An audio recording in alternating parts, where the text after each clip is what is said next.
राजा ने अपने गुरु से पूछा इस समस्या का हल।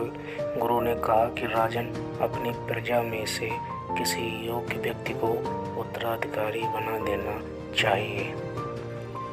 ये बात राजा को समझ आ गई। उसने अपने मंत्री से कहा कि प्रजा के बीच ये घोषणा करवा दें कि कल जो भी व्यक्ति सूर्यास्त से पहले मुझसे मिलने राजमहल तक आ जाएगा, उसे इस राज्य का उत्तराधिकारी घोषित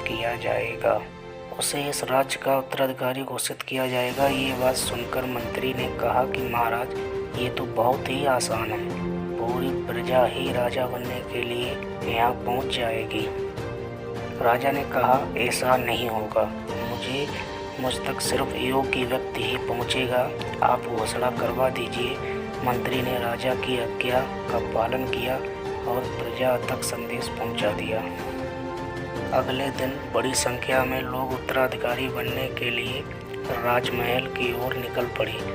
महल के बाहर राजा ने एक बड़े मेले का आयोजन किया था।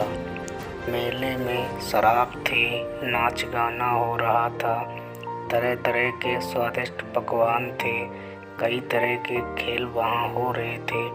पूरी प्रजा उस मेले में ही उलझ गई। अपनी अपनी पसंद के हिसाब से लोग मज़ा लेने लगे। सभी ये बात भूल गए कि उन्हें राजा से मिलने जाना है।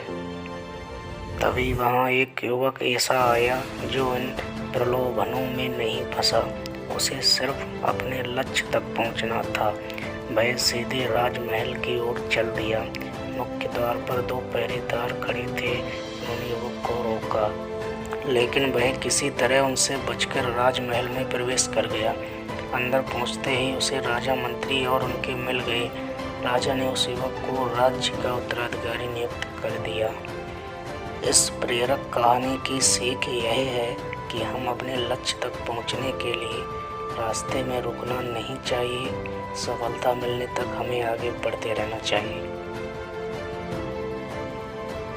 कहानी अच्छी लगी हो तो वीडियो को लाइक कीजिए, चैनल को सब्सक्राइब कीजिए।